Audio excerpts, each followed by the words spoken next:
আসসালামু আলাইকুম দর্শক, আজ আমরা একটি নতুন নাটক নিয়ে এসেছি। নাটকের নাম হোয়েন দ্য স্টার্স গসিপ। নাটকে দেখানো হয়েছে ডক্টর রিয়ন, যে আসলে একজন গাইনোকোলজিস্ট।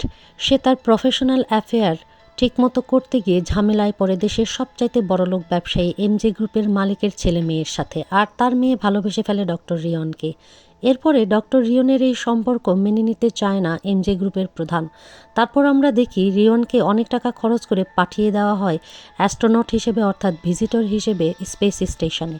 আর সেখানে গিয়ে প্রথমে সে অনেক ঝামেলায় পড়ে, কিন্তু পরবর্তীতে দেখানো হয় যে তাকে আসলে একটি গোপন মিশনে পাঠানো হয়েছে। আর সেই মিশন আর কিছুই নয়, কিভাবে আসলে স্পেসে নতুনভাবে মানুষের ব্রিডিং করা যায়। আর সেই ডিম্বাণুটি সেই নিয়ে যায় ফ্রোজেন হিসেবে। আর তারপর থেকে নানা ঝামেলায় জড়াতে থাকে। ডক্টর হিসেবেও সে সেখানে বিভিন্ন দায়িত্ব পালন করে। আর এভাবেই এই নাটকের কাহিনী আগাতে থাকে। যারা আমার মতো লিমিন হোকে পছন্দ করেন তারা এই নাটকটি দেখতে থাকুন। 16 পর্বের এই নাটক চলবে আমাদের কে ড্রামা এক্সপ্লেইনার চ্যানেলটিকে যদি এখনও সাবস্ক্রাইব না করে থাকেন তাহলে সাবস্ক্রাইব করে পাশে থাকা বেল আইকনটি প্রেস করে দিন, তাহলে যখনই আমরা কোনো নতুন ভিডিও আপলোড দিব আপনাদের কাছে নোটিফিকেশন পৌঁছে যাবে। চলুন শুরু করি। এপিসোড 13-এর শুরুতে দেখানো হয় রিয়নের মা মন খারাপ করে ভাবতে থাকে যে সেও এরকম ক্রিসমাস একটি ইভে তার একটি মেয়েকে নিয়ে ট্যাক্সিতে উঠেছিল, আর ট্যাক্সিওয়ালাকে বলেছিল চুয়াঙ্গং বাজারে যেতে। এরপর ট্যাক্সিওয়ালাও অনেক ভালো ছিল, সেও সেই বাজারে গিয়ে তাকে যখন নামিয়ে দেয় তখন সে আস্তে করে তার হাতে সেই ব্যাগটি ছিল সেই ব্যাগটি ট্যাক্সিতে রেখে নেমে চলে যায়। ট্যাক্সিওয়ালা এটি খেয়ালই করেনি। কিছুক্ষণ পরে যখন ট্যাক্সিওয়ালা বুঝতে পারে যে পিছনে কিছু একটা কাঁদছে, তখন তাকিয়ে দেখে একটা ছোট বাচ্চা। তখন সাথে সাথে সেই বাচ্চাটিকে নিয়ে ট্যাক্সিওয়ালা এদিক ওদিক খুঁজতে থাকে যে কোথায় গেল সেই মহিলা, কিন্তু সে কোথাও তাকে আর খুঁজে পাওয়া যায় না। আসলে তার মা আড়ালে দাঁড়িয়ে কাঁদতে থাকে বাচ্চাটি ত্যাগ করার জন্য। আর এরপর ট্যাক্সিওয়ালা পুলিশের কাছে গিয়ে পৌঁছায়। পুলিশরা তো অবাক হয়ে যায়, এরকম ক্রিসমাস ইভে বাচ্চার পায়ে কোনো মোজা নাই, কিছু নাই, বাচ্চাটিকে এভাবে কেউ কি করে ফেলে যেতে পারে। ট্যাক্সি ড্রাইভার বাচ্চার মায়ের কোনো ইনফরমেশন দিতে পারে না, শুধু বলে সেলুনের কাছ থেকে উঠেছিল। এরপর সিন কাট করে আমাদের ইভকে দেখানো হয় হাত মুখ ধুয়ে এসে সে তার পায়ের দিকে তাকিয়ে সেই ক্ষতস্থান যেখানে স্টিচ করে দিয়েছিল রিয়ন সেটি দেখে আর হাসতে থাকে যে কিভাবে সে শূন্যে ভাসতে ভাসতে তাকে স্টিচ করে দিয়েছিল। এরপর আমাদের স্পেস স্টেশনে দেখানো হয় যেখানে আসলে রিয়ন এবং কাংসুকে ডেকে আনা হয় সেই ইনকিউবেটরটি দেখানোর জন্য। তারা তো প্রথমে সন্দেহ করে ক্যাংসুকে যে তারা দুজন মিলেই এখন একত্রিত একটা পার্টি করছে এবং তারা এই কাজটি করেছে এবং ইনকিউবেটরে আরও কিছু ডিম্বাণু নিশ্চয়ই ছিল। ক্যাংসু বলে যে সে এগুলার কিছুই জানে না, কিন্তু তখন তাকে বলা হয় যে না, ভিডিওতে শুধু তোমাকেই পাওয়া গেছে। আর রিয়নকে বলে তাহলে তুমিও তাকে সাহায্য করেছো, কতগুলো ডিম্বাণু সেখানে নিয়ে গেছো। এরপর তার ভিডিওটি তাকে দেখানো হয়, কিন্তু সে বলে সে এমনিতেই সেখানে গিয়েছিল। আর ডক্টর রিয়ন সেখানে চুপ করে থাকে, সে কোনো কথাই বলে না।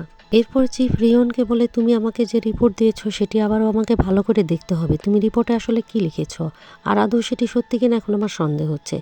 ক্যাংসু বলে আসলে আমি ইনকিউবেটর নিয়ে গেছিলাম ঠিকই আছে, কিন্তু সেখানে আর কোনো রকম কোনো মরুলা বা কোনো কিছু ছিল না। আইইউ সেন্টার থেকে বাইরে বের হয়ে খুব খুশি হয় রিয়ন, আর তখন ক্যাংসুকে ধন্যবাদ জানিয়ে বলে তখন আমরা একই টিমেই আছি ঠিক না। ক্যাংসু বলে আমি চাই না ওই ফ্যামিলির কোনো ক্ষতি হোক, তাই মুখ বন্ধ করেছিলাম। তখন রিয়ন খুব হাসতে থাকে। চিফ স্পেস সেন্টারকে তাদের সকল মুভমেন্টগুলোর ভিডিওগুলোকে খেয়াল করতে বলে, আর দেখে সেখানে ছাতা রেখে গেছে রিয়ন।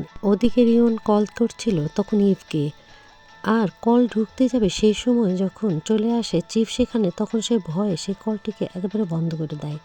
আর সেও দেখে রিয়নের ফোনটি আর আসে না।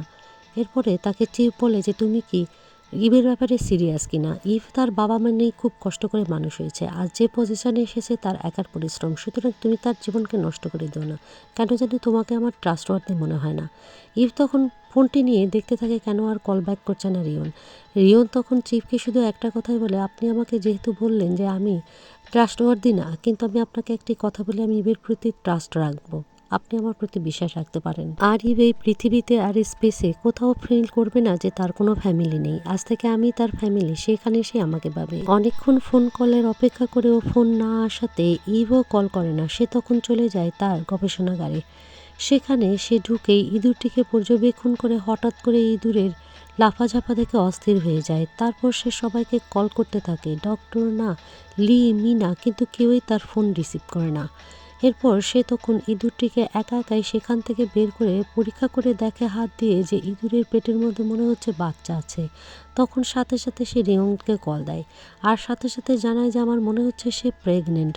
যে মনে হয় সেই ব্রিজের আঘাতের সময় তারা অন্ধকারের মধ্যেই মিলিত হয়েছিল। তা এখনই তুমি চলে আসো, যদি তোমার কাছে হেয়ার রিমুভার ক্রিম থাকে সেটা নিয়ে, আমি এখনই তার আল্ট্রাসাউন্ড করব।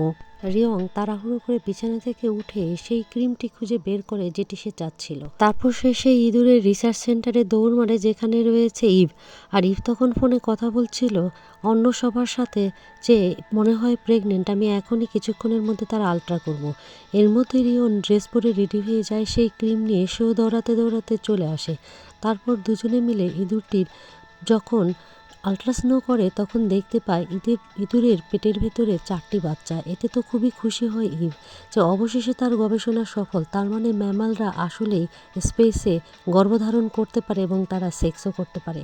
রিয়ন বলে তাহলে আমাদের মতো ওরাও সেক্স করতে সক্ষম হয়েছিল, যদিও সেই অন্ধকারের মধ্যে করেছে যখন এখানে ক্যামেরা লাইট সব অফ ছিল। তার মানে ডেব্রিসের মধ্যে নিশ্চয়ই ওরা ব্যতিব্যস্ত হয়ে গিয়েছিল, কোনো ক্ষতি হতে যাচ্ছে, আর তখন বংশ বিস্তার করতে চেয়েছিল।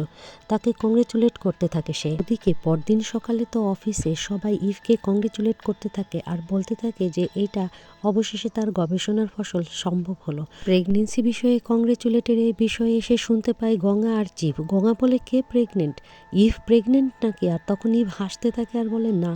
এরপরে শিওন জানায় যে আসলে ইভের 3 নাম্বার যে ম্যামাল রয়েছে সেই ইঁদুরটি গর্ভধারণ করেছে। আর এতে তখন তারাও হাসতে থাকে। চিফ তখন সেলিব্রেট করার কথা বলে। এদিকে তখন দুই পক্ষ মিলে তর্কাতর্কি শুরু করে দেয় যে ইঁদুরটাকে আবারও স্পেসে ফিরে নিয়ে গিয়ে বাচ্চাগুলো হওয়ানো জরুরি নাকি পৃথিবীতেই রাখা জরুরি। কিন্তু ইভ বলে পৃথিবীতে থাকলেই ভালো হবে, কারণ মাত্র তো 3 সপ্তাহ। তো দুই পক্ষ মোটামুটি 2 ভাগে ভাগ হয়ে গেলে চিফ বলে বাদ দাও সেই কথা, আগে আমরা সেলিব্রেট করি। এরপরে সেই জয় জয়কার করা হয় ইভের, আর তখন তারা সবাই মিলে টোস্ট করে। আর ঠিক সে সময় ক্যাংসু এসে উপস্থিত হয় আইওইউতে, কারণ আজকে তার সেই বিচারের শুনানির দিন আছে। এই সময় চিফ বলে আমাকে এখনই যেতে হবে, একটি বিচারের শুনানি আছে ক্যাংসুর। আর সবাইকে রেডি হয়ে সেই কক্ষে চলে আসতে বলে। এরপরে আমাদের সিয়নকে দেখানো হয়, সে চলে আসে রিয়নের কাছে, কিন্তু রিয়ন তখন একটি চিঠি পড়ছিল, যে চিঠিতে লেখা ছিল যে তার মা সম্পর্কে কোনো কিছুই খবর পাওয়া যায়নি, তার মা তাকে ট্যাক্সিতে রেখে গেছে ওটুকুই। সিয়ন আসলে চিঠিতে সে রেখে দেয়। তারপর সিয়নকে বলে আমাকে একটু পরামর্শ দাও না, কিভাবে একটি বিয়ে রেজিস্ট্রেশন করা যায়। সিয়ন খুবই অবাক হয়ে বলে কেন, তুমি কি তোমার আর ইভির বিয়ে রেজিস্ট্রি করতে চাচ্ছ? তখন সে সম্মতি জানায়। তখন সিয়ন জানায় যে এটা তো তোমার মায়েরা রাজি হবে না, তুমি কি করবে? বলে না, আমি তাহলে তাদেরকে বলবোই না। তখন বলে তাহলে একটা কাজ করো, তোমার কিন্তু 2জন সাক্ষী লাগবে। রিয়ন অনেক ভেবে বলে কেন, সাক্ষী ছাড়া কি বিয়ে হয় না? সিয়ন বলে না, হয় না, সাক্ষী ম্যানেজ করো। ওদিকে ক্যাংসোকে দেখানো হয় সে বিচারে যাওয়ার জন্য ড্রেস পরে রেডি হচ্ছে, আইডি কার্ডও নেয়। আর সেই রুমে তখন 3জন হাসতে হাসতে চলে আসলে তাকে দেখে থমকে দাঁড়ায়। সে তখন সেই জাজমেন্টের রুমে চলে গেলে তারাও তখন আস্তে আস্তে সেখানে রেডি হতে থাকে, কারণ তাদের সবাইকে সেখানে উপস্থিত থাকতে হবে। এরপর সেই রুমে দেখানো হয় যেখানে ক্যাংসুর বিচার শুরু হয়েছে। বিচার শেষে ক্যাংসুকে শাস্তি দেওয়া হয়, সে কখনো অ্যাস্ট্রোনট হিসেবে ট্রাভেল করতে পারবে না স্পেসে, ইভেন ট্যুরিস্ট হিসেবেও না। সে সহকর্মীদের দিকে তাকালে তারাও চুপ করে থাকে, কেউ কথা বলে না। তখন সে আর কোনো কথা বলে না। চিফ বলে তুমি তোমার সকল অ্যামিউনিটিস ব্যাস সব কিছু জমা দিয়ে দাও। তখন সে আর কারো কাছে কোনো কথা না বলে একবারে সবার সামনে গিয়ে টেবিলে তার আইডি কার্ড এবং সব কিছু জমা দিতে থাকে। সে যখন তার গায়ের ড্রেসটি দেয় না, তখন চিফ বলে তোমার ড্রেস খুলেও জমা দিতে হবে, তুমি এটি পরে থাকতে পারবে না। সে বলে যে না, আমি এটি দিতে চাই না, এটা আমার সাথে রাখতে চাই, আর আমি এটি কিনে নিতে চাই। তখন চিফ বলে এটা কি ধরনের কথা, তুমি এটা কিছুতেই কিনতে পারবে না। এবার যখন সে কাউকেই বোঝাতে পারে না, আরও কষ্ট পায়, কারণ এই ড্রেসটি থেকে কিছুতেই দিতে চাচ্ছিল না। কিন্তু তারপরে যখন সবাই থেমে আসে তখন সবার দিকে তাকে বলে তোমরা সবাই বেঈমান, তোমাদেরও সাজা হবে, বলে সে রুম থেকে আস্তে করে বের হয়ে চলে যায়। রাগে দুঃখের ড্রেসটি খুলে যখন সে বের হতে যাচ্ছে তখন তারা সব সহকর্মী আসলে সে তাদের সামনে ড্রেসটিকে ছুঁড়ে ফেলে মেলে চলে যায়। কমান্ডার ইভ তখন ড্রেসটিকে তুলে সেই ড্রেসিং রুমের যে থাকটিতে তার ড্রেসটি থাকতো সেখানে আস্তে করে সেটাকে তুলে রাখে। এরপর সেখানে কিছুক্ষণ বসে থাকার পরে সে কল করে রিয়নকে, আর রিয়নের কাছে জানতে চায় যে তার ওটি সাকসেসফুল হয়েছে কিনা এবং এখনও সে জীবিত আছে কিনা সেই মডুলাটি। কিন্তু রিয়ন বলে, এটি তুমি জানতে চেও না, এটি না জানাই ভালো, তাহলে তোমার বিপদ হতে পারে। তখন সে বলে, তাহলে কি সেটি বেঁচে নেয়? তখন বলে, আমি এটার কোনো উত্তরই দিব না। রিয়ন তখন কথা ঘুরিয়ে নিয়ে জিজ্ঞেস করে সে খেয়েছে কিনা আর সকাল থেকে কি হয়েছে। সে তখন আর কোনো কথার জবাব দেয় না, মন খারাপ করে থাকে। রিয়ন তখন তার ক্লিনিকের মধ্যে ঢুকে, যেখানে আমরা দেখতে পাই সে ডক্টর নায়ের ট্রিটমেন্ট করছে এবং ডক্টর নাকে পরীক্ষা নিরীক্ষা করার পরে তাকে পজিটিভলি জানায় যে ডক্টর নার শরীর একেবারে প্রস্তুত এবং 2 দিনের মধ্যে সেটি ক্লিনিক বন্ধ হয়ে গেলে সেপারেটলি একেবারে নিশ্চুপ ক্লিনিকে তার এটি সে প্রতিস্থাপন করতে পারবে, অর্থাৎ আইভিএফ সম্পন্ন করতে পারবে। এটি শুনে ডক্টর না তো অনেক আশ্বস্ত হয় আর খুশিও হয়। এরপর আমাদের গুইয়নকে দেখানো হয়, সে তার বাবাকে বলছে যে আইভিএফ সম্পন্ন হয়ে যাওয়ার পরে সে আর তার ভাবি এই দেশের বাইরে চলে যাবে এবং তারপরে একেবারে সুস্থ মতো বাচ্চা হওয়ার পরে চলে আসবে। তখন তার বাবা বলে, ঠিকই বলেছ, তোমাদের সাথে রিয়নও যাবে, কারণ আমার ছেলের বুকে কে দেখাশোনা করবে। কিন্তু তখন গুইয়ন বলে, না, রিয়ন এখানেই থাকবে, সে তার ক্যারিয়ারে ফোকাস করবে। তার বাবা বলে, কেন, তোমাদের হানিমুনও হয়ে যাবে, তোমরা একসঙ্গে থাকো। কিন্তু গুইয়ন জানায় তার আর ইন্টারেস্ট নাই রিয়নের প্রতি, সে তার প্রতি সব ইন্টারেস্ট হারিয়ে ফেলেছে। সে চায় রিয়নের মতো থাকুক আর সে তার মতো থাকতে চায়। এতে তো তার বাবা খুব অবাক হয়ে যায়। আইইউ সেন্টারে চিফ জানায় যে ইভ এবার যখন যাবে তখন সে কমান্ডার হিসেবে যাবে এবং তার সাথে গঙাও যাবে। তবে গঙা সাধারণ একজন বিজ্ঞানী হিসেবে যাবে শুধুমাত্র স্পেসক্রাফটটি ঠিক করার জন্য। ইভের সাথে সে ততদিন থাকবে যতদিন স্পেসক্রাফটটা ঠিক না হয়েছে। আর ঠিক তখনই দেখানো হয় একদল বিজ্ঞানী চলে যাচ্ছে স্পেসক্রাফটটি পরীক্ষা নিরীক্ষা করার জন্য যে আসলে সেখানে কি হয়েছে এবং সেটি উড্ডয়ন তারা সেখান থেকে অবলম্বন করতে থাকে। আর সেখানে তখন স্যালুট করে কমান্ডারকে গোয়া যে সে তার আদেশ মেনে চলবে। এরপর আমরা দেখি স্পেসক্রাফটে খুঁজে বেড়াচ্ছে বিজ্ঞানীরা আর তারা পেয়ে যায় রিয়নের সেই মোবাইল, যে মোবাইল ফোনে সে সব কিছু কনফেস করেছিল। এরপর গোয়েনের সেক্রেটারি জানায় ক্যাংসু তার হোটেলের পাশেই আছে এবং সে যে কোনো সময় তার রুমে গিয়ে তাকে উৎপাত করতে পারে, কারণ সে একেবারে মদ্যপ অবস্থায় আছে টাল। এরপর সে আসলে টয়লেট থেকে বের হয়ে মাথা মুছতে মুছতে যখন তার রুমে আসে, শুনতে পায় তার দরজাকে যেন খোলার চেষ্টা করছে। আর কেউ নয়, ক্যাংসু। ক্যাংসু তার দরজায় মাথা দিয়ে ঠোকাচ্ছিল। সে তখন দরজা করে বলে, এটাকে তোমার বাসা পেয়েছো, তুমি তোমার রুমে যাও। ক্যাংসু কোনো কথা না বলে শুধু বলে, আমার অনেক টয়লেট পেয়েছে, আমাকে টয়লেটে যেতে হবে, আমি কিছুতেই আমার ওয়ালেট খুলে কার্ড বের করতে পারছি না। এরকম মাতালের সাথে গুইয়ন কোনো রকম কোনো কথা বলার আগ্রহ না পেয়ে দরজা তার মুখের উপরে বন্ধ করে দিয়ে ব্যাক করতে থাকে। হঠাৎ শুনতে পায় কিছু একটা পড়ে যাওয়ার শব্দ। তাই আবারও সে দরজা খুলে দেখে যে আসলে ক্যাংসু পড়ে গেছে এবং আসলে তার ব্যাগ ট্যাগ সব ছুঁড়ে রয়েছে এখানে সেখানে। ব্যাগ খুলে কার্ড বের করতে গিয়েই দেখে তার একটা ছবি।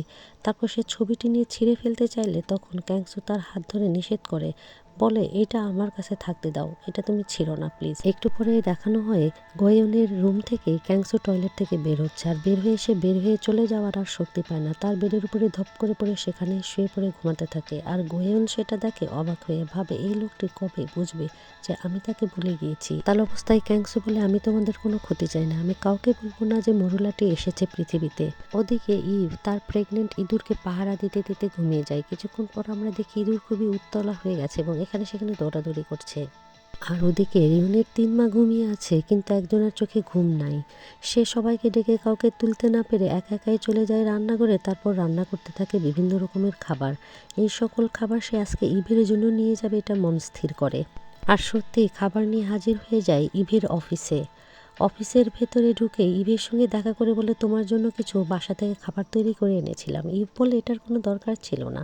তখন বলে, আচ্ছা, তোমার মা, তুমি বলেছিলে যে ক্রিসমাস ইভে তোমাকে ফেলে গেছে, নিশ্চয়ই কোনো ট্যাক্সিতে করে তোমাকে ফেলে যায়নি, বরঞ্চ বাজারের কাছেও ফেলে যায়নি, ঠিক না? কারণ আমার একটা মেয়ে হয়েছিল, কিন্তু আমার স্বামী এত খারাপ ছিল, সে মরে যাওয়ার পরও আমি তাকে মাফ করতে পারিনি। তাই তার মেয়ে যেন আমার জীবন নষ্ট করতে না পারে, তাই এরকম ক্রিসমাস ইভে ট্যাক্সিতে করে বরঞ্চ বাজারের কাছে ফেলে রেখে গিয়েছিলাম। এটি শুনে খুব মন খারাপ করে ইভ, কিন্তু বলে যে না, আসলে এমন কোনো ঘটনাই ঘটেনি। রিয়নের মা শুনে খুব খুশি হয়ে বলে, যাক, তুমি তাহলে আমার মেয়ে না, নিশ্চয়ই তুমি অনেক বড় ঘরের মেয়ে এবং তোমার মা অনেক শিক্ষিত হবে। আমি তো বারে কাজ করেছি আর আমি আসলে বেঁচে থাকতে চেয়েছিলাম। রিয়নকে পাওয়ার পর আমি মনে করি সেই একমাত্র আমার ছেলে, আর আমার কোনো সন্তান নেই। এরপরে সে সেখানে চা খেয়ে সেই রুম থেকে বের হয়ে চলে যায় আর ভাবে যাক, মেয়েটি তার মা বাবাকে যেন ফেরত পায়। এরপরে সে যখন খাবারের ব্যাগটি খুলতে যাবে তখন সেই কাপটিতে দেখে তার চা খাওয়ার মুখের লালা লেগে রয়েছে। এরপর সে চলে যায় ম্যাটারনিটি টেস্ট করার জন্য এবং সেখানে সে ডিএনএ টেস্ট করে পেয়ে যায় 99.9% সিমিলারিটি রয়েছে ম্যাটারনিটি টেস্টে। সুতরাং রিয়নের মাই আসলে তার মা, যে তাকে অ্যাবান্ডন করে ফেলে রেখে চলে গিয়েছিল। তার একটু মন খারাপ হয়, তারপর সে সেই রিপোর্টটিকে একেবারে নষ্ট করে ফেলে, কারণ তার মা তো বলেছে সে মেয়েকে সে চায় না, শুধুমাত্র রিউনই তার ছেলে। এরপর সেখানে ডক্টর না দৌড়াতে দৌড়াতে এসে বলে তার ইঁদুর ব্লিডিং হচ্ছে। সে তখন দৌড়াতে দৌড়াতে সেখানে চলে যায়, আর সবাই তখন পরীক্ষা নিরীক্ষার পর দেখে ইঁদুরের 4টি বাচ্চায় পেটের মধ্যে মারা গিয়েছে।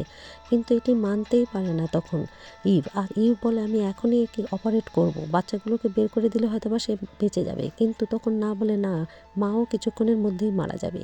কিন্তু সে বলে যে না, আমি বাচ্চা বের করবই, আমাকে অনুমতি দাও। নিশ্চয়ই মা বেঁচে থাকতে চায়, আর তার মায়ের কথা মনে হয়, তার মা বলেছিল যে তার মা বেঁচে থাকতে চায়। চিফ ইভকে পাগলামি করতে না বলে এবং 3 নম্বর ইঁদুরকে ছেড়ে দিতে বলে যে ওকে ছেড়ে দাও, ও মারা যাক বা যাই হোক। ইভ তখন কাঁদতে থাকে, কারো কথাই শুনতে চায় না, তার আসলে তার আপন মায়ের জন্যই বেশি কষ্ট লাগছিল।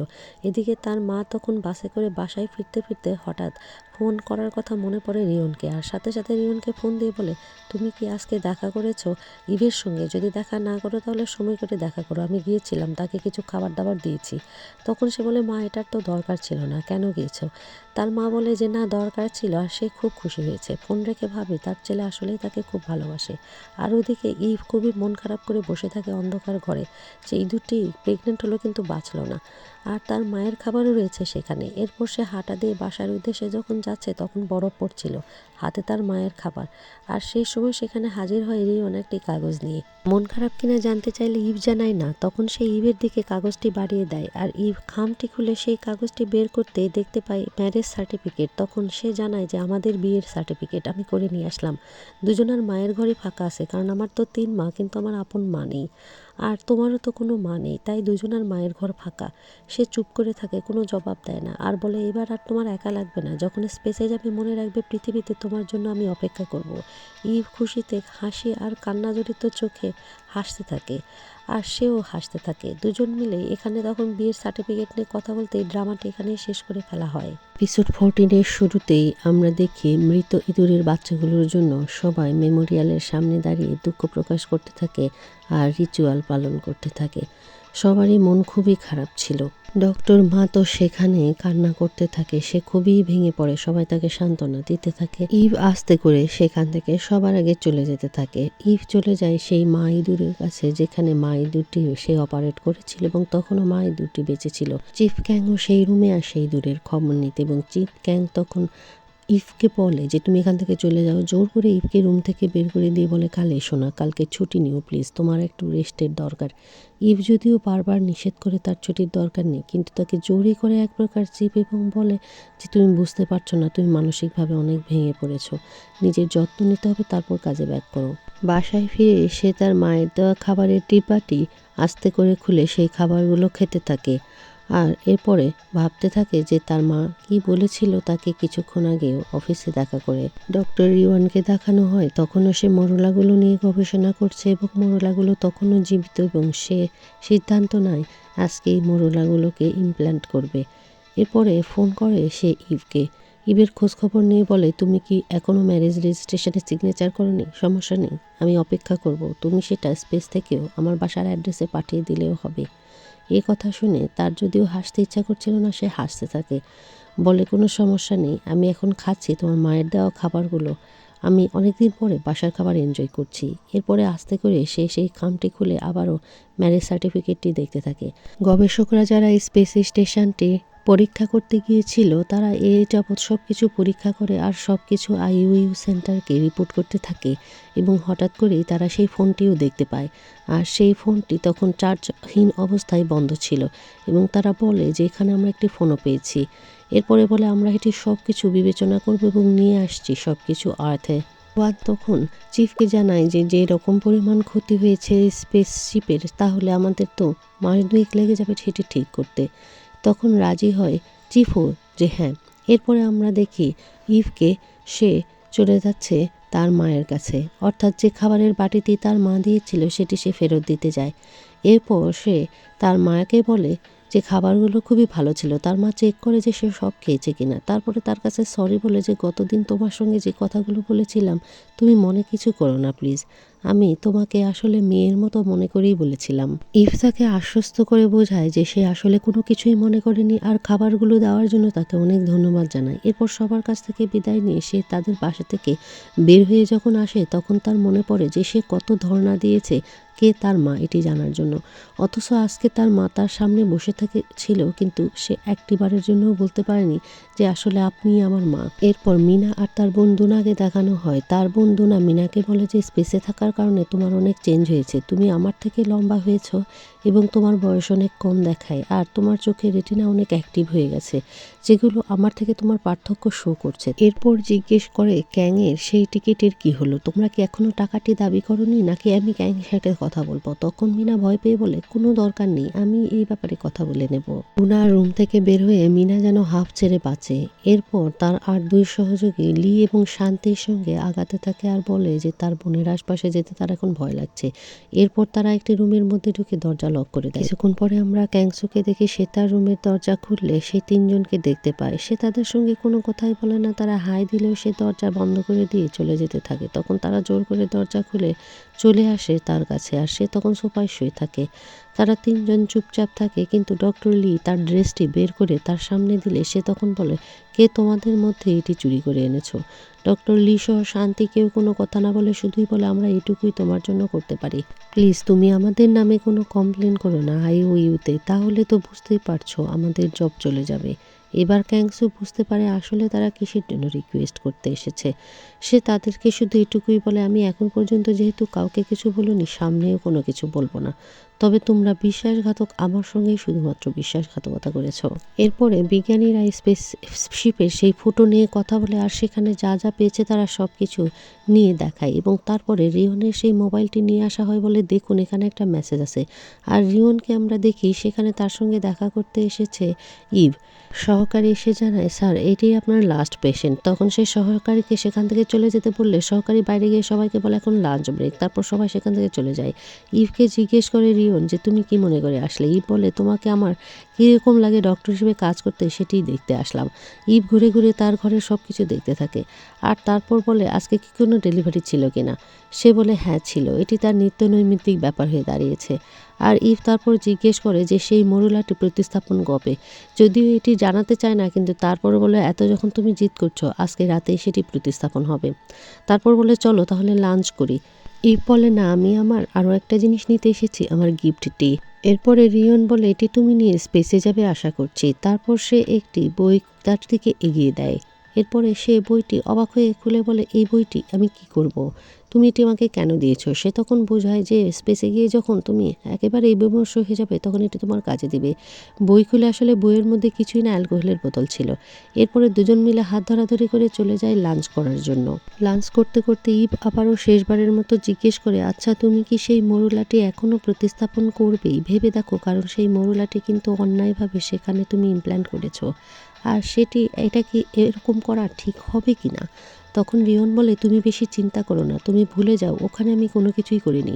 মনে রাখবে আমি ওখান থেকে মৃত মরুলা নিয়ে এসেছিলাম, আমি পৃথিবীতেই এটি ইমপ্ল্যান্ট করেছি এবং আমি সফলভাবে এটি এখন আইভিএফ সম্পন্ন করব। আর এ বিষয়ে ইভ তুমি কোনো কিছুই জানো না, যদি এটি পরবর্তীতেও জানাজানি হয় তুমি বলবে যে স্পেসে যেটি আমি করেছিলাম সেটি তুমি ধ্বংস করে ফেলেছো। এরপরে সে ইভকে বিদায় জানায় এবং ইভ বাইরে বের হয়ে আসে আর সে তখনও তার অফিস থেকে ইভকে দেখতে থাকে যে ইভ আসলে মনে মনে অপরাধবোধ ভোগ করছে। এরপর আমরা দেখি চিফ ফোনে কথা বলে পার্কদোঙ্গাকে ডেকে নিয়েছে আর পার্কদোঙ্গা রুমে আসা মাত্রই তাকে সেই মেসেজটি দেখিয়ে বলে যে দেখো এসব কি হচ্ছে, এটি রিয়নের ফোন এবং তার ফোনের এই মেসেজ। সেই কনফেস করেছে তখন যখন সে ছিল ইভের সঙ্গে সেখানে। তখন পার্কদোঙ্গা বলে আমি নিশ্চিত ইভ এই মেসেজ দেখেনি, আর দেখলেও সে কাজ করতে পারতো না, এটা কিছুতেই হতে পারে না। তখন সে বলে এখনই তুমি ব্যবস্থা নাও, ডক্টর যেন কিছুতেই সেটি ইমপ্ল্যান্ট করতে না পারে, আমাদের তাকে থামাতে হবে। চিফ তখন শিওনের কাছে এসেও তাকে পুরো ব্যাপারটি জানায় এবং বলে এটা না থামাতে পারলে আমাদের আইইউ একটি থ্রেটের মুখে পড়বে, ইন্টারন্যাশনাল অথরিটি হয়তো বা আমাদের স্পেস ওয়ার্ক একেবারেই বন্ধ করে দিতে পারে। তখন শিওন তাড়াতাড়ি সেখান থেকে বের হয়ে যায়। আর এরপরে আমরা দেখি রিয়ন আসলে ইমপ্ল্যান্ট করবে আজকে রাতে এবং তাকে চেয়ারম্যান চই অনেক শুভেচ্ছা জানাচ্ছে এবং বলছে সে গ্র্যান্ড চিলড্রেনের সাথে ছবি নিতে চায় আর তাকে বলে খুব সাবধানে এই কাজটি করতে। আমরা দেখি পেশেন্টও রেডি এবং সবাই হসপিটালে প্রিপারেশন নিতে থাকে। এই মুহূর্তে হসপিটাল ফাঁকা এবং শুধুমাত্র সিকিউরিটির জন্য দুই একজন লোক ছাড়া আর কেউ নেই এটি বলে নিশ্চিন্ত করা হয়। এরপর দেখি দুনা দুনা, শিওন আর দঙা তারা রেডি হয়ে গাড়িতে করে রওনা দেয়। আর ওইদিকে ডক্টর রেডি হতে থাকে ইমপ্ল্যান্ট করার জন্য, তার পেশেন্টও রেডি হতে থাকে। পেশেন্ট তো অর্থাৎ ডক্টর না খুবই খুশি। এদিকে চিফ ডক্টর মাকে নির্দেশ দেয় সব কিছু পুঙ্খানুপুঙ্খ আবারও দেখতে এবং বলে এর সাথে কে কে জড়িত আছে আমার পুরো বিষয় জানতে হবে। আর ফোন করে দেয় তখন ইফকে বলে যদিও আজকে তোমার ছুটি, কিন্তু একটি বিশেষ কাজে তোমাকে এখনই আইইউ সেন্টারে আসতে হবে। ইভ এই ইমার্জেন্সি বুঝতে পারে না, কিন্তু সে মনে করে নিশ্চয়ই খারাপ কিছু হয়েছে। ওইদিকে দঙা এবং ডক্টর দুনা পৌঁছে যায় বেজমেন্টে এমজি গ্রুপের হসপিটালে। আর তারা তখন দৌড়াতে থাকে এই অপারেশন বন্ধ করতে। আর ফোন করতে থাকে রিয়নকে তখন ইভ, কিন্তু রিয়ন আসলে হাত পরিষ্কার করছিল, সে তার ফোনকে লকারে রেখে দিয়েছিল, তাই সে দেখতে পাচ্ছিল না। তারপরে রওনা দিয়ে দেয় ইভ আইইউ সেন্টারের দিকে। শিওনও তখন সেখানে ডক্টর রিয়নকে কল করতে থাকে আর চেয়ারম্যান চইকে। চেয়ারম্যান চইয়ের ডক্টর এসে জানায় যে তার ফোনে কল এসেছে আইইউ সেন্টার থেকে, সে তখন কল রিসিভ করবে না বলে জানিয়ে দেয়। আর এদিকে তারা কল রিসিভ না করলে চিন্তায় পড়ে যায় তিনজন, বলে যে এখন আমাদের তিনজনকেই মুভ করতে হবে, চলো হসপিটালের ভেতর। আর ঠিক তখনই তারা চেয়ারম্যান চইকে দেখতে পায়। ওদিকে রিয়ন রেডি হচ্ছে অপারেশনের, আর এদিকে তাকে ধরার জন্য ছুটে এসেছে তিনজন। দুই দিকেই দুইটি ঘটনা দেখানো হয়। আর রিয়ন দেখে যে তার মরুলাগুলা জীবিত এবং সুস্থ এখন আইভিএফ করার জন্য রেডি। দঙা এসে চেয়ারম্যান চইকে সব ঘটনা খুলে বলে এবং সেই মেসেজটি দেখায়। চেয়ারম্যান চই তাকে বাধা দিতে থাকলে সেখানে একটা মোটামুটি হাতাহাতি হয়ে যায়, কারণ তার সহযোগীরাও আসে এবং তারা কিছুতেই হসপিটালের ভেতরে তাদেরকে ঢুকতে দিতে চায় না, কিন্তু তারা জোর করে সেখানে ঢোকে। আর সেই সময় তার ছেলের বউ এবং মেয়ে চলে আসলে তারাও দেখে এরকম গন্ডগোল, আর তারা দৌড়াতে থাকে এবং দৌড়াতে দৌড়াতে বলে এখনই আইভিএফ করো, ওরা এসেছে ছিনিয়ে নেওয়ার জন্য। রিয়ন তো অবাক, আর তিনজন মিলে তখন সবাই বাধা হুকুম করে সেই রুমের মধ্যে চলে আসতে থাকে। তখন রিয়ন রেডি হয়ে আর বলে তুমি দরজা লক করো, কিন্তু লক করে রাখতে পারে না ইয়ন। দঙা এসে মরুলাটি হাতে নিয়ে নেয় আর বলে এটিকে এখনই ফেলে দেবো যদি আমাদের কথা না মানো। তখন তার ছেলের বউ অর্থাৎ ডক্টর না রিকোয়েস্ট করতে থাকে তাদের কথা মেনে নিতে। অজ্ঞতা তাদের কথা মেনে নিতে হয়, কিন্তু ডক্টর রিয়ন তাদেরকে রিকোয়েস্ট করতে থাকে যে প্লিজ তোমরা এটাকে মেরে ফেলো না। রিয়ন মিথ্যা কথা বলতে থাকলে তাকে তার মেসেজ দেখানো হয়। এরপর আমরা দেখি যে চিফ কথা বলছে ইভের সাথে এবং সেই মেসেজটি দেখিয়ে বলে এটা তুমি কতটুকু জানো এখন আমাকে জানাও, জেনে তুমি কি পারমিশন দিয়েছো। এরপরে রিয়নকে দেখানো হয় রিয়ন মেসেজটি দেখে আর কোনো কথা বলতে পারে না। তখন সেখানে চেয়ারম্যান চু এসে চিল্লাতে থাকে যে তার গ্র্যান্ড চিলড্রেনের কোনো ক্ষতি করা হলে সে তাদেরকে ছেড়ে দিবে না, কিন্তু দঙা তাকে জানায় যে এটি ইললিগাল এবং তার কোম্পানি একদিনের মধ্যে ধসে যেতে পারে। তখন রিয়ন নিজের উপরে লায়াবিলিটি নিতে থাকে আর বলতে থাকে যে এটি আমি করেছি, এই কোম্পানির কোনো স্বাদ নেই। সবাই দেখতে থাকে মরুলাটা নিয়ে যায়, কিন্তু রিয়ন রিকোয়েস্ট করে সেটি যেন ফ্রিজারে রাখা হয়। তখন সেটাকে ফ্রিজে রাখার জন্য দুনা ফ্রিজটি নিয়ে আসে। গাড়িতে উঠেও রিয়ন শুধুমাত্র সেই মরুলারই চিন্তা করে, নিজের ফিউচারের নয়। দুনা তাকে বলে তুমি নিজের কথা ভাবো, তোমার ডক্টর লাইসেন্স চলে যাবে এবং তোমার জেলও হতে পারে, এরকম ইললিগাল কাজ তুমি কেন করতে গিয়েছো। এরপর মরুলাটি এনে তারা গবেষণাগারে দেখে যে সেটি 16টি সেল এবং সবগুলোই জীবিত। তারা ভাবতে থাকে রিয়ন এটি স্পেসে কিভাবে করলো, কারণ অণুবীক্ষণ যন্ত্র তো আগেই সরিয়ে রেখেছিল ইভ। তারা বলে তাহলে অণুবীক্ষণ ছাড়া সে একা এটাই হাতে করেছে, তাহলে তাকে অন্যান্যরা সাহায্য করেছে। তখন তিনজনকেও দেখানো হয় সেখানে আটকে রেখেছে। চিফ এবার রেগে ইভের চেয়ার ধাক্কা দিয়ে সরিয়ে তাকে বলে তোমার হাত কতটুকু, বারবার বলছি বলো, তুমি অণুবীক্ষণ যন্ত্র তাকে কখন দিয়েছিলে আর তখন সে এই কাজটি করেছে।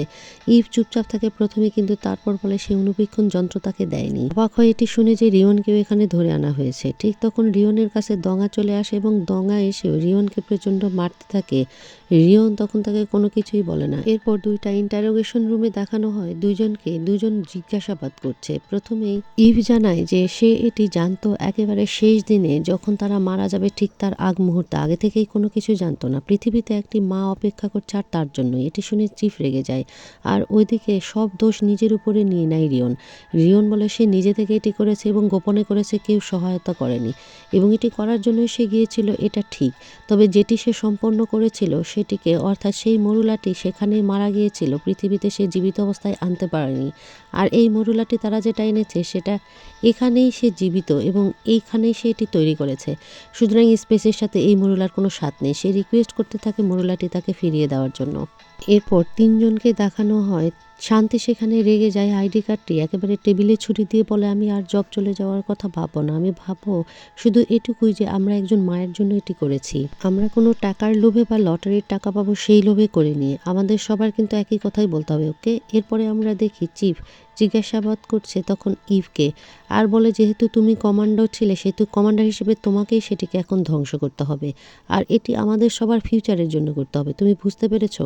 ইভকে তখন বারবার চিফ তার ক্যারিয়ারে স্ট্রাগলের কথা মনে করিয়ে দিতে থাকে, কিভাবে ইভ এই জায়গায় পৌঁছেছে এবং ইভকে যে এটা করা উচিত হয়নি বারবার বলতে থাকে, আর বলে যে তোমার জব ক্যারিয়ার সব কিছু ধ্বংস হয়ে যেতে পারে, অথচ এখানে আসার জন্য তোমার কত পরিশ্রম ছিল, সেটা কিনা এক ট্যুরিস্টের কথায় তাকে ভালোবেসে তুমি ভুলে গেলে, যখনই তুমি জানলে তখনই সেটা স্টেপ নাওনি কেন, রিপোর্টেও জানাওনি কেন, এভাবে আমাদের মিথ্যা কথা বলা কি তোমার ঠিক হয়েছে? ইভ সেখানে অনেক রিপেন্টেড হয়, শুধুমাত্র সে বলে আমি একটু রিয়নের সঙ্গে দেখা করতে চাই। এরপরে আমরা দেখি সে রিয়নের ঘরে প্রবেশ করে, আর রিয়ন তখন তাকে দেখেই খুব অবাক হয়ে বলে কিন্তু তুমি কোনো কথা বলো না, সব দোষ আমি আমার নিজের উপরে নিয়েছি, তুমি কোনো কিছুই জানো না, তুমি বুঝলে, তুমি কিন্তু একটা কোনো কথা বলবে না, আর তুমি আমার ওই মেসেজটিও দেখোনি বুঝলে, আর যেটি আমি তৈরি করেছিলাম সেটি মারা গিয়েছে, এটি নতুন একটা মরুলা, বলে সে তার হাত ধরে থাকে আর বলে প্লিজ সেটাকে বাঁচাও, কিন্তু সে তার হাত থেকে নিজের হাত সরিয়ে নেয়।